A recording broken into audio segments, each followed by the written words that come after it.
This is Nick with Build Brothers Roofing at 3438 Peach Blossom Street. Started my digital inspection.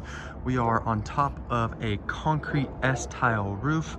Whenever we start our inspections, we always like to start around the eaves of the home. So the eaves of the home are going to consist of your fascia board. It will also consist of your rafter tails, and then you have your starter board. And the reason why we like to start underneath the eave is that it gives me an idea of what kind of wood damage I can expect on this property, and then it also just shows us, you know, how good of a job the roof is doing it as far as keeping water off the structure itself. And we can see that there's a lot of wood rot already occurring throughout this property right now. Water's been penetrating this roof for quite some time, and a lot of that wood is starting to go. You can see how all the shadow board is completely rotted through. This roof did come with bird stop. We will be replacing that, and we are going to be adding drip edge. So there is no drip edge on this roof. You have this shadow board, which kind of acts as a piece of drip edge. Unfortunately, a lot of times what happens is because the shadow board is used instead of drip edge, this entire board ends up being rotted through and needs to be replaced. So I'll have a conversation with the homeowner about this.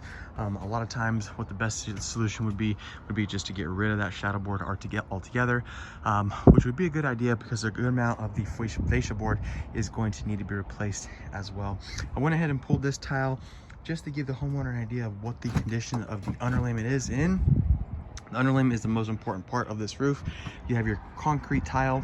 Fortunately, concrete tile actually does get stronger as it ages. So this roof is a candidate for a lift and reset. We can reuse these tiles, and I'll explain that process in a little bit. But the underlayment is the most important thing, the paper that's underneath this tile. And we can see just how wet this paper is. So water's been getting down here for quite some time. You can see how brittle this stuff is as well. This stuff is literally just starting to crumble in my fingertips. So these are telltale signs that the roof has gone completely past its life expectancy and is in need of replacement. It looks like there might be a leak coming from this section as well. I can see some old flashings above this portion of the roof. Looks like some mortar was used to go ahead and flash that vent, but you can see all the cracks in that mortar.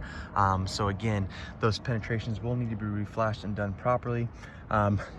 But in my professional opinion, yeah, this roof does need to be replaced. It's gone past any kind of repair at this point. We have another leak coming from this section, and these little transition areas are always really susceptible to leaks. What ends up happening is every time it rains, water flows down this portion of the roof, and then it gets underneath these tiles, and that's what's happening. It's getting underneath.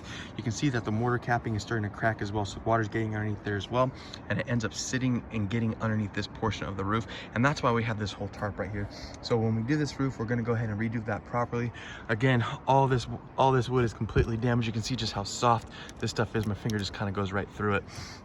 So there will be a good amount of wood repair on this project. That is something that the homeowner needs to be aware of. So lift and reset is a candidate for this particular project. We're going to lift these tiles up. We'll stack them along the ridge lines. We're going to then replace that underlayment with 2 layers of UDL 40 underlayment. Right now you have 1 layer of UDL 30. So we're going to go ahead and double up that underlayment with an even thicker underlayment. We'll go ahead and reflash all the penetrations that are on this roof. We'll redo all the bird stop, and then we'll add drip edge along the entire perimeter of the roof as well. And then once that is all complete, the tiles go right back on top. But again, in my professional opinion, yeah, this roof needs to be replaced. That's it for my inspection.